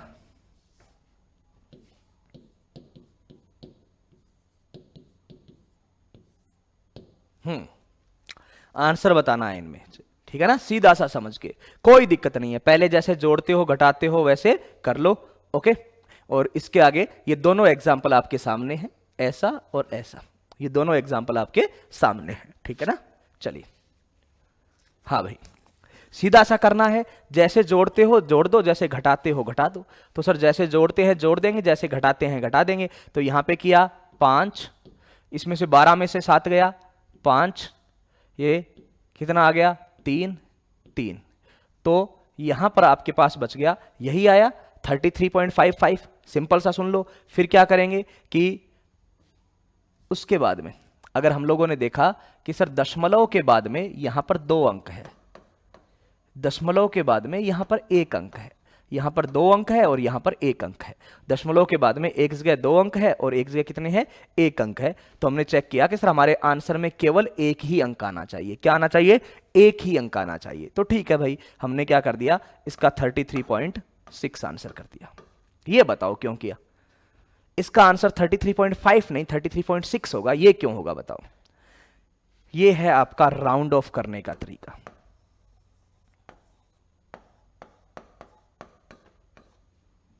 33.55 को 33.6 क्यों किया, ये बताना है। सोचो, क्या ये बात आपको गले बैठ गई? राउंड ऑफ करना आता है सबको? पूर्णांकित करना, राउंड ऑफ करना मतलब पूर्णांकित करना। ठीक है ना? और इसमें सर, इसमें 5, 5, 3, 3। तो सर इसमें दशमलव के बाद में 2 अंक थे, यहां पर भी दशमलव के बाद में 2 अंक थे। ठीक है, तो इसमें दशमलव के बाद में 2 ही है, तो यहां पर ये सही है सर, इसको कोई गड़बड़ नहीं है। दशमलव के बाद में 2 रखना है। ठीक है ना? और यहां पर भाई इसको 33 पॉइंट, देखो आपके अकॉर्डिंग आंसर क्या आना चाहिए कि सर फाइनल दशमलव के बाद में सिर्फ एक ही अंक होना चाहिए। क्या होना चाहिए? कि दशमलव के बाद में एक ही अंक होना चाहिए। ठीक है ना? ओके, तो दशमलव के बाद में एक ही अंक होना चाहिए भाई। तो हम लोग इसको राउंड ऑफ करेंगे। अच्छा, तो राउंड ऑफ करेंगे तो सर 33.5 क्यों नहीं किया? तो राउंड ऑफ का अपना एक तरीका होता है। ठीक है ना? अगर वो आपको आता है तो आपको बात समझ में आ गई होगी 33.6। अगर नहीं आता है तो अब 2 मिनट बाद में आपको मैं बताने वाला हूं। ठीक है ना? नहीं आता है तो 2 मिनट बाद में आपको बता दूंगा। और वैसे आपको कॉमन सेंस होना चाहिए। राउंड ऑफ का मतलब ठीक ठीक सा लगा ले, मार्केट में जाके बोलते ना ठीक ठीक सा। ठीक है ना यार? 55 और 100 क्या राउंड ऑफ कर दे, मतलब सीधा राउंड फिगर में बात करो। तो राउंड फिगर में बात करने का मतलब 50 से कम हो तब तो आगे वाले पे कूद जाते हैं, 50 से कम हो तब पीछे वाले पे कूद जाते हैं। सर ये 55 था तो मैंने 6 कर दिया। ठीक है ना? क्या कर दिया? 6 कर दिया। 55 था तो मैंने क्या कर दिया? 6 कर दिया। इसका आगे वाली चीजें हैं, मैं समझाऊंगा, इसको राउंड ऑफ करना भी पूरा बता दूंगा, है ना? तो आप लोग तब तक ये समझ लो। तो सर पीछे वालों में कहीं क्यों नहीं किया? पीछे वालों में कहीं राउंड ऑफ की जरूरत ही नहीं पड़ी थी। 1 है तो वो 5 से कम था तो इसलिए ड्रॉप कर दिया। यहां पर 3 और 4 जो है वो 50 से कम थे तो सीधे ड्रॉप कर दिए। तो सीधा ड्रॉप करके ये आंसर मैंने लिख दिया। तो ये राउंड ऑफ का अभी थोड़े से टाइम बाद हम लोग पढ़ने वाले हैं, टेंशन मत लेना। और यही एग्जांपल मैं लूंगा। इसका सही आंसर क्या हो जाएगा? 33.6, 33.5 नहीं होगा। क्या होगा बच्चों? 33.6 होगा। ठीक है ना? तो मैं आपको ये राउंड ऑफ का तरीका पूरा सा एक्सप्लेन करूंगा। बाकी काफी सारे बच्चों ने लिख दिया है, कोई दिक्कत नहीं है ना? ओके, चलिए अब मैं बताऊंगा राउंड ऑफ करना, है ना? टेंशन नहीं लेनी है। अब रूल आता है अपना गुणा व भाग का। गुणा व भाग, तो गुणा व भाग का रूल क्या है? तो इसका एक ही रूल है, उत्तर में उतने ही सार्थक अंक होंगे। अब की बार देख लो, उतने ही सार्थक अंक सार्थक अंक है ना, होंगे जितने दिए गए पदों में न्यूनतम है, जितने दिए गए पदों में न्यूनतम है। यह बात आपको ध्यान से समझनी है भाई, ठीक है ना। वो राउंड ऑफ वाला तो मैं बताऊंगा, लेकिन एक बार फिर से देख लो कि जोड़ और घटाव करते हैं तो हम लोग देखते हैं न्यूनतम सार्थक अंक, सॉरी न्यूनतम दशमलव के बाद में न्यूनतम बिंदु क्या है। जोड़ और घटाव जब हम करते हैं तो अपन चेक करते हैं कि सर दशमलव के बाद में न्यूनतम बिंदु कितने हैं, ठीक है। और जब हम लोग गुणा व भाग करते हैं, हम लोग क्या करते हैं, गुणा व भाग करते हैं, तो हम लोग चेक करते हैं कि सर सार्थक अंक कितने हैं। गुणा व भाग में हम चेक करते हैं कि सर सार्थक अंक जो है वो अपने कितने हैं, कितने अंक जो है वो हमारे सार्थक दिए गए हैं, सअर्थक अंक कितने हैं। चलिए तो ओके, जैसे एक एग्जांपल से देखें, एक एग्जांपल से मैंने लिख लिया कि सर अपने पास एक एग्जांपल है 24.00, ये ए है, और बी जो है बच्चों वो आपके पास है 4.0, 24.00 और b जो है वो 4.0। आपसे कोई पूछा कि a डिवाइड बाई बी क्या होगा, आपसे पूछा गया कि a डिवाइड बाई बी क्या होगा, a डिवाइडेड बाई b क्या होगा। तो ठीक है भाई, a डिवाइडेड बाई b क्या होगा, तो भाई कहानी यहीं से करते हैं। हाँ बच्चों, राउंड ऑफ b करते हैं, आपको आता ही है, वैसे कोई दिक्कत ही नहीं है। तो a डिवाइड बाई बी अगर आप करोगे तो मान लो वो कोई y है, y बराबर a डिवाइड बाई बी है, तो y क्या आएगा सर 24.00 अपॉन 4.0। इसको मैंने डिवाइड किया या गुणा किया, एक ही बात है, गुणा और डिवीजन में हम एक तरीके से ही कैलकुलेशन करते हैं, ठीक है सर। तो डिवाइड किया तो मेरा आंसर आ गया 6। पॉइंट के बाद में कितने लिखूं, तो मैं बोलूंगा कि भाई यहां पर मेरे पास सिग्निफिकेंट फिगर 4 थे, कितने थे 4, यहां पर मेरे पास सिग्निफिकेंट फिगर 2 थे। तो आंसर में सिग्निफिकेंट फिगर कम से कम वाले के बराबर होने चाहिए, उत्तर में सिग्निफिकेंट फिगर कम से कम वालों के बराबर होने चाहिए, उत्तर में सिग्निफिकेंट फिगर कम से कम वाले के बराबर होने चाहिए। तो सर इसमें मेरा आंसर 6.0 हो, ताकि सिग्निफिकेंट फिगर कितना आ जाए सर, सिग्निफिकेंट फिगर कितना आ जाए 2 आ जाए, सिग्निफिकेंट फिगर कितना आ जाए 2 आ जाए, कि 6.0 हो ताकि सिग्निफिकेंट फिगर कितना आ जाए बच्चों 2 आ जाए, सीधी सी बात है। लेकिन अगर मैं इन्हीं को गुणा करूं, मान लो मेरा कोई y है और आपको कोई बोले कि a गुणा में b करके बताओ, a गुणा में b करके बताओ, ध्यान से सुनना बच्चों, a गुणा में b करके बताओ, तो सर y बराबर a गुणा में b करोगे तो ये हो जाएगा 96। अच्छा, अब 96 के बाद में कुछ क्यों नहीं लिखा सर, पॉइंट क्यों नहीं लगाया 96 के बाद में, तो कहानी क्लियर है कि 96 के अंदर ही 2 सिग्निफिकेंट फिगर हो गए, तो सर उससे ज्यादा गहराई में आप लोग यहां पर नहीं जा सकते। तो एक बार फिर से सुन लो, जब आप भाग दो या गुणा करो तो जिन 2 राशियों का भाग दे रहे हो या जिन 2 राशियों का गुणा कर रहे हो, उन दोनों राशियों में या 3 राशियों का गुणा कर रहे होंगे, उन तीनों में से जो न्यूनतम सिग्निफिकेंट फिगर है, आपका न्यूनतम सार्थक अंक है, उतने ही सार्थक अंक आपके उत्तर में होना चाहिए। तो सर इन 2 को मैं गुणा या भाग करना चाहूं तो इसमें सार्थक अंक 4 है, इसमें सार्थक अंक 2 है, तो उत्तर में मेरे पास केवल 2 ही सार्थक अंक होने चाहिए। कितने होने चाहिए 2। तो सर यहां पर तो मैंने 6.0 लिख दिया और यहां तो गुणा करते ही 96 आ गया, तो इसके बाद में मैंने 96 के बाद में कुछ और नहीं लिखा, 96 के बाद में मैंने केवल क्या लिख दिया आपको कि 96 के बाद में मैंने सीधा सा आपका यहां पर पॉइंट नहीं लगाया है, 96 के बाद में मैंने पॉइंट यहां पर नहीं लगाया है बच्चों। हां भाई, चलिए एक ही है लक्ष्य, एक ही है।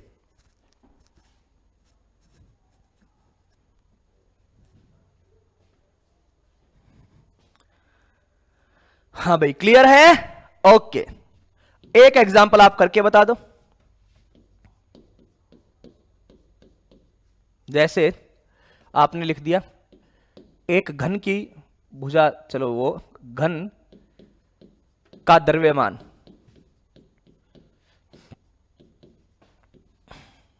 ये है 125.0 kg, वह आयतन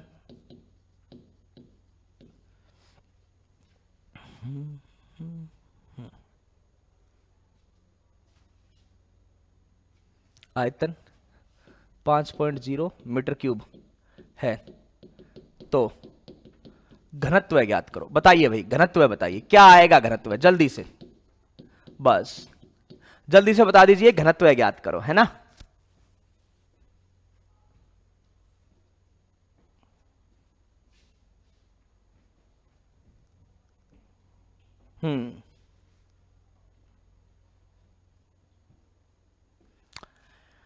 हाँ भाई बताइए, एक घन का द्रव्यमान आपको दे रखा है, आयतन दे रखा है 5.0 मीटर क्यूब है, तो घनत्व ज्ञात करो, ठीक है ना, घनत्व ज्ञात करो, ठीक है। चलिए भाई बताइए जल्दी से, पिछले क्वेश्चन में किए थे सर, केवल 2 सार्थक अंक इसमें थे, 4 इसमें थे, तो उत्तर में कम से कम वाला लिया तो 2 लिया सर, कम से कम वाला लिया तो 2 लिया, ठीक है ना, कम से कम वाला लिया तो 2 लिया, ठीक है। चलिए भाई बच्चों, ओके।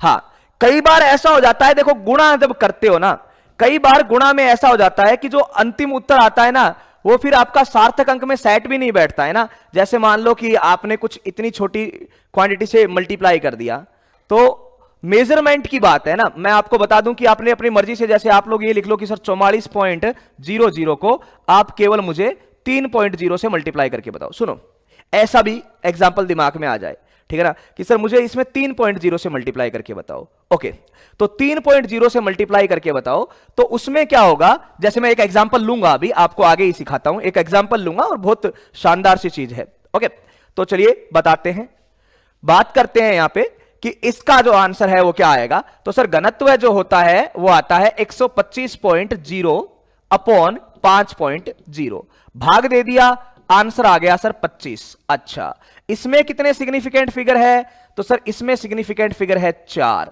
इसमें कितने सिग्निफिकेंट फिगर है सर 2।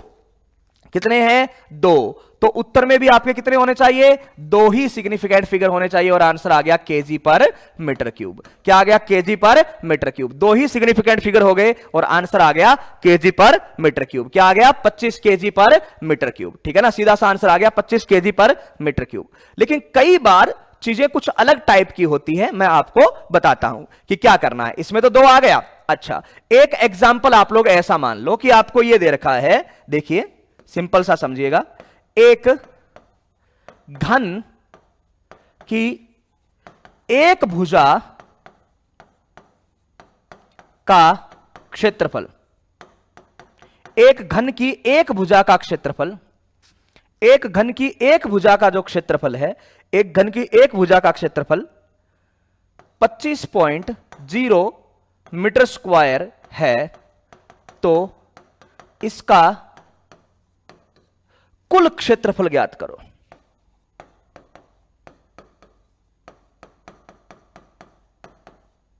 अब बताओ मेरे को इसको सोल्व करके कैसे बताओगे, ठीक है ना।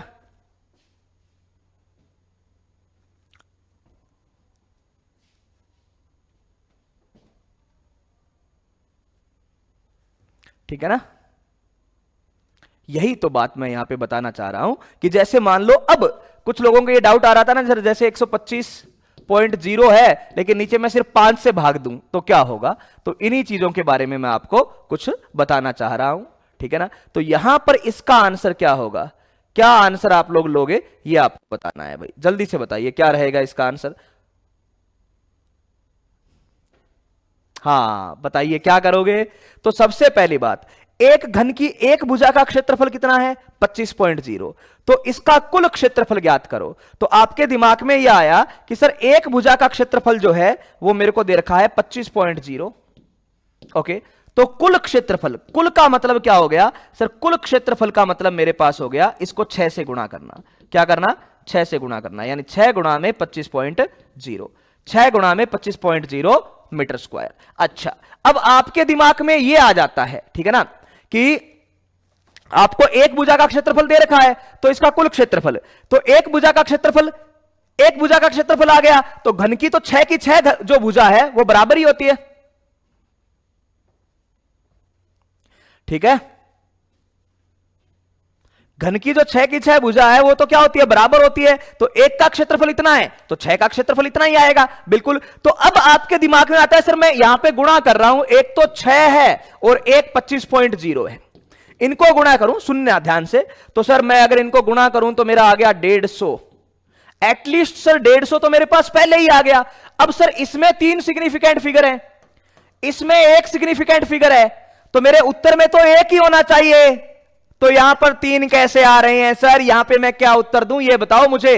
मैं 150, चलो एटलीस्ट कम से कम मैं 150 ही लिख दूं, तो मैं 150 कैसे लिखूं? मेरे पास तो आंसर 1 ही होना चाहिए। ठीक है ना बच्चों? ठीक है ना? तो हम लोग क्या बोलेंगे? ना सर, गड़बड़ आपकी नहीं है, ना किसी कॉन्सेप्ट की गड़बड़ है। यहां पर बात क्या है कि जिस 6 से आप गुणा कर रहे हो वो मापा गया मान नहीं है। जिस 6 से, अच्छा भुजा नहीं, सॉरी फलक लिखना था, हिंदी में तो ये इंग्लिश में थोड़ी सी गड़बड़ हो गई, फलक लिखना था ना, फेस,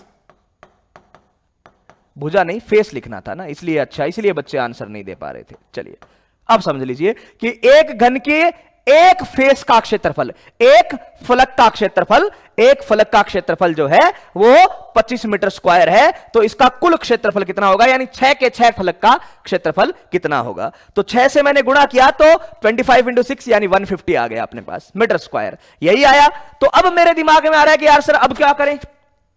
तो भाई क्या यहां पे वो रूल फेल हो गया? नहीं, फिजिक्स का रूल फेल नहीं हुआ है। प्रॉब्लम क्या है?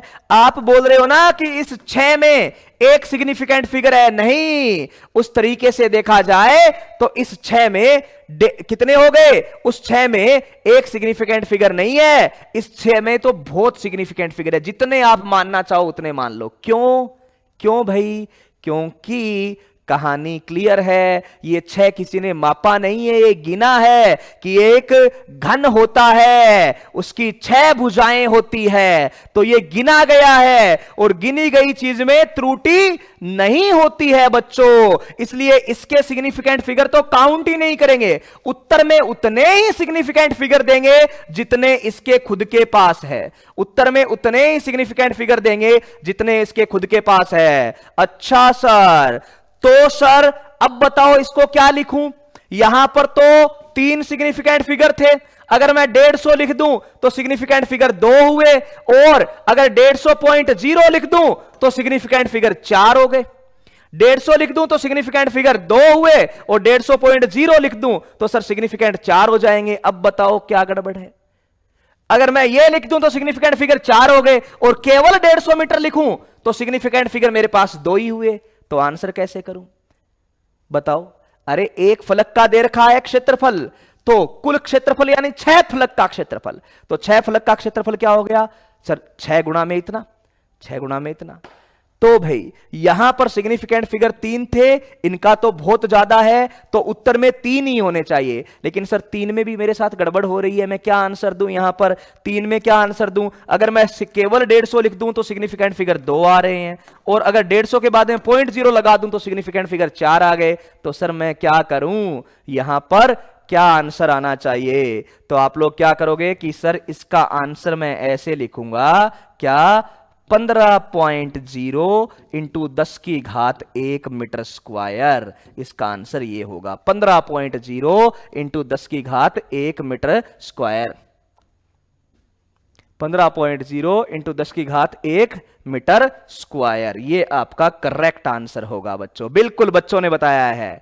प्रदीप जी और जयप्रकाश जी का आंसर आया है 15.0 इंटू 10 की घात 1 कर दो सर, अपना काम चल जाएगा। बिल्कुल सही बात है। तो यही सोचना है भाई, यही सोचना है। ओके चलिए, ओके तो इस तरीके से हम क्वेश्चन करेंगे। अब जल्दी से, वैसे तो आपको पता है राउंड ऑफ करना, लेकिन जल्दी से देख लीजिए राउंड ऑफ का मतलब क्या होता है। ठीक है ना? पूर्णांकित करना,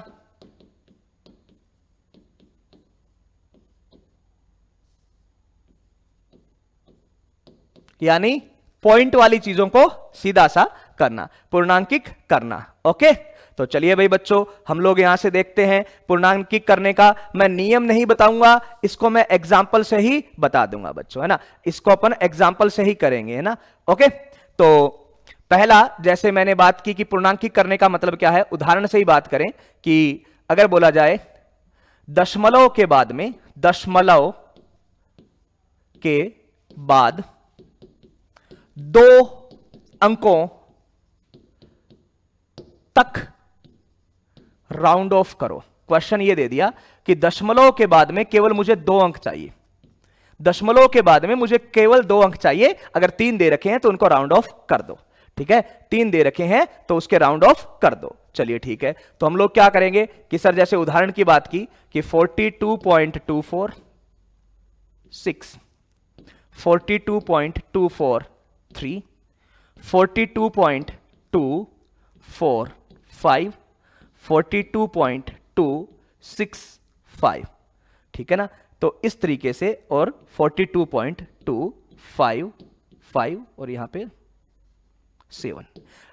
रूल आप लोग सीख जाओगे, कोई दिक्कत नहीं है, रूल आप लोग सीख जाओगे, कहीं पर कोई दिक्कत नहीं है। देखिए, अगर हमें क्या करना है बच्चों, अगर हमें 42.246 दे रखा है, 42.246 दे रखा है, और उसमें आपको ये बोले कि सर राउंड ऑफ करना है, दशमलव के बाद में मुझे केवल 2 ही चाहिए, ठीक है ना, दशमलव के बाद में मुझे केवल 2 ही चाहिए, तीसरा अंक हटाना है, तो हटा दीजिए बच्चों। तीसरा अंक हटाओगे तो हटाने से पहले देख लो क्या वो अकेला है, अकेला है, अकेला है। अगर 5 से बड़ी संख्या है, जिसको हम हटा रहे हैं वो 5 से बड़ी संख्या है, जिसको हम हटा रहे हैं वो 5 से बड़ी संख्या है, तो पहले वाले को 1 बढ़ा देंगे सीधा सा, तो इसका क्या हो जाएगा 42.24। और सर ये इसको जिसको हटा रहे हैं वो 5 से बड़ी संख्या है, सुनिएगा, जिसको हटा रहे हैं वो 5 से बड़ी संख्या है, तो पहले वाले को 1 बढ़ा देंगे, तो ये 42.25 हो जाएगा। क्या हो जाएगा 42.25 हो जाएगा। चलिए यहां पर किसको हटाना है सर, इस 3 को हटाना है, तो जिसको हटा रहे हो चेक करो क्या वो 5 से बड़ा है, नहीं है। सर अगर 5 से बड़ा है तो पहले वाला 1 बढ़ जाएगा, 5 से छोटा है तो पहले वाला 1 कम हो जाएगा, सॉरी पहले वाला सेम रह जाएगा, पहले वाला सेम रह जाएगा। तो सर ये तो 3 है तो ये 5 से बड़ा तो नहीं है, तो पहले वाले को है वैसा का वैसा छोड़ दो और आंसर आ जाएगा 42.24। ये आपको सबको पता है ना, ये आप सबको पता है, ठीक है। ओके, अब यहां पर बात करते हैं 42.245। 42.245 सर इतना तो ठीक है कि जिसको हटा रहे हैं वो 5 से बड़ा है तो पहले वाले को 1 बढ़ा देंगे, जिसको हटा रहे हैं वो 5 से छोटा है तो पहले वाले को वैसा का वैसा रख देंगे। लेकिन सर जिसको हटा रहे हैं वो 5 खुद हो तो क्या करेंगे, 5 से बड़ा है सीख गए, 5 से छोटा है सीख गए, लेकिन सर अगर जिसको हटा रहे हैं वो खुद 5 होगा तो क्या करेंगे। तो उसके लिए रूल क्या है, खुद लिख लेना नोटबुक में अगर किसी को लिखना है तो, बाकी आज समझ जाओगे तो कोई टेंशन ही नहीं है। तो सर जिसको हटा रहे हैं वो अगर खुद 5 है तो उससे पहले वाला चेक कर लो, उससे पहले वाला अगर इवन नंबर है, इवन मतलब सम संख्या है तो वैसा ही छोड़ दो, और अगर ओड यानी विषम संख्या है तो 1 बढ़ा दो। तो सर 5 को मैं हटा रहा हूं तो पहले वाला चेक किया वो 4 है, 4 है तो वैसा का वैसा छोड़ दो 42.24। अच्छा यहां सर मैं 5 को हटा रहा हूं, मैंने पहले वाला चेक किया वो 7 है, 7 तो सर मेरी विषम संख्या होती है, 7 तो मेरी विषम संख्या होती है। अच्छा विषम संख्या होती है तो पहले वाले को 1 बढ़ा दो यानी 42.28 हो जाएगा। यहां पर जिसको हटा रहा हूं वो 5 है, तो पहले वाला चेक किया, सर पहले वाला भी 5 दे रखा है। अच्छा पहले वाला भी 5 दे रखा है लेकिन है तो विषम ही ना वो, बिल्कुल सर, और विषम है तो 1 बढ़ा दो तो वो आपका क्या हो जाएगा, सम हो जाएगा, आंसर आ जाएगा 42.26, बस ऐसे। अच्छा ठीक है ना, सिंपल उसी तरीके से सीधा हटाते जाओ। अगर एक एक चीज नहीं हटानी हो, 2-2 हटानी हो, तो आपने 5 को जो आधार बनाया था उसमें आधार 50 को बना लो, और अगर 3-3 चीजों को हटाना हो तो 500 को आधार बना लो, 4-4 चीजों को हटाना हो तो 5000 को आधार बना लो। बस उसी तरीके से चलते हैं। जैसे यहां पे 42.2455, 42.2445, 42.2450 और 42.242350, इनको राउंड ऑफ करना है, इनको राउंड ऑफ करना है, ठीक है ना। ये इनको राउंड ऑफ करना है कहां तक बच्चों, इनको राउंड ऑफ करना है बच्चों कहां तक कि सर 2 अंकों तक। कहां तक बच्चों, 2 अंकों तक। तो चलिए भाई 2 अंकों तक राउंड ऑफ करना है, तो 2 अंकों तक राउंड ऑफ करना है, तो ध्यान से सुनिएगा बच्चों, 2 अंकों तक राउंड ऑफ करना है तो आपको यहां पर दशमलव के बाद में 2-2 अंक रखने हैं, बाकी आगे वाले दोनों हटाने हैं। अच्छा आगे वाले दोनों हटाने हैं तो सोचो, जैसे पहले बात कर रहे थे किसके बारे में सर, पहले मैं बात कर रहा था किसके बारे में, पहले मेरी बात हो रही थी 5 को हटाने के लिए, क्यों, क्योंकि 1 अंक था। अब सर मुझे किसको हटाना है, एक अंक को नहीं, दो अंकों को हटाना है। तो दो दो अंकों को हटाएंगे तो आधार 50 को माना लो। 50 से बड़ी संख्या तो पहले वाले को एक बढ़ा दो, 50 से छोटी संख्या तो पहले वाले को सेम रख दो। 50 खुद है तो जस्ट पहले वाला अंक चेक करो, सम है तो उतना ही रख दो और विषम है तो एक बढ़ा दो। सम है तो उतना ही रख दो और विषम है तो एक बढ़ा दो। तो चलिए सर इसको हटाना है, तो ये 55 है, क्या ये 50 से बड़ी है? बिल्कुल सर, ये 50 से बड़ी है, तो आंसर क्या आएगा? 42.24। कितना आएगा? 42.25। क्यों? क्योंकि सर ये 50 से बड़ी है तो पहले वाला एक बढ़ जाएगा। ठीक है, इसमें किसको हटाना है? 45 को। किसको हटाना है? 45 को। ठीक है, तो इसमें 45 को हटाना है, चलिए हटा देते हैं। तो इसमें 45 को हटाना है तो सर ये तो 50 से छोटा है, 50 से छोटा है तो पहले वाला है वैसा का वैसा रह जाएगा, यानी 42.24। इसमें सर ये ना तो 50 से बड़ा है और ना ये 50 से छोटा है, ना ये 50 से बड़ा है और ना ये 50 से छोटा है, तो सर 50 खुद है। 50 खुद है तो चेक करेंगे इससे पहले वाला, तो इससे पहले वाला चेक करेंगे, अगर वो सम अंक है तो वैसा का वैसा रख दो, यानी 42.24। और अगर सर वो विषम अंक है, क्योंकि यहां भी 50 को हटाना है, अगर वो सर वो विषम अंक है तो सर विषम अंक है तो सर उसको एक बढ़ा देंगे और बढ़ा देंगे तो आंसर हो जाएगा अपना 42.24। इस तरीके से आपका राउंडिंग ऑफ का होता है बच्चों, इस तरीके से क्या करते हैं? राउंडिंग ऑफ का होता है। ओके ओके, तो पहले वाला सम है तो वैसा रख दो, विषम है तो राउंड ऑफ कर दो। इनके खुद लिख लेना, एक एक बार खुद इनके स्टेटमेंट लिखना बच्चों, है ना। एक बार लिखोगे ना तो चीजें याद रहेगी। ओके, एक बार इनको लिखोगे ना तो चीजें याद रह जाएगी, कोई दिक्कत वाली बात नहीं है। यहां पर देखा कि सर ये 50 से छोटी संख्या है, अच्छा 50 से छोटी संख्या है ना, तो इसको क्या करो कि आप 4 का 4 रख लो। सर ये 50 से बड़ी थी तो इसको 4 को क्या कर दिया? 5 कर दिया। तो इस तरीके से आप करोगे। ओके, और बच्चों थोड़ा ध्यान से सुन लीजिएगा, ये क्वेश्चन जो है घन वाला क्वेश्चन, ऐसे क्वेश्चन आपके एग्जाम में आते हैं। ओके, तो घन वाले क्वेश्चन में हमने देखा कि 6 को 25.0 से मल्टीप्लाई करना था, तो ठीक है सर, ये 6 जो है इसमें कोई सार्थक अंक की गणना हम लोग नहीं करेंगे, क्योंकि सर यहां पर सार्थक अंक की जो गणना है वो वैलिड नहीं है। 6 एक संख्या है, फिक्स संख्या है कि एक घन में 6 भुजा होती है, तो घन में 6 भुजा होती है तो इसमें कोई सार्थक अंक की गणना नहीं करनी, इसलिए हम बच गए हैं। लेकिन सर फिर कम ये है, यानी सार्थक अंक उतने ही होने चाहिए जितने इसमें है, तो इसमें सार्थक अंक है सर 25.0। कितने हैं? 25.0। और अगर इसमें सार्थक अंक बच्चे 25.0 यानी कितने हैं? 3 सार्थक अंक है, तो उत्तर में 3 ही होने चाहिए। तो 3 लाने के लिए मैंने 150 लिखा, तो सर उत्तर में 2 सार्थक अंक हो गए। और 150.0 लिखा तो उत्तर में 4 सार्थक अंक हो गए। क्यों? क्योंकि ये पहले तो ये सार्थक नहीं था, लेकिन 0.0 लगाते ही ये खुद सार्थक हो गया। तो सर क्या करें? तो मैंने लिख दिया 15.0 इंटू 10 की घात 1, तो 15 यानी 1 2 3, ये 3 तो सार्थक हो गए और एक ऐसे हो गए। ठीक है ना?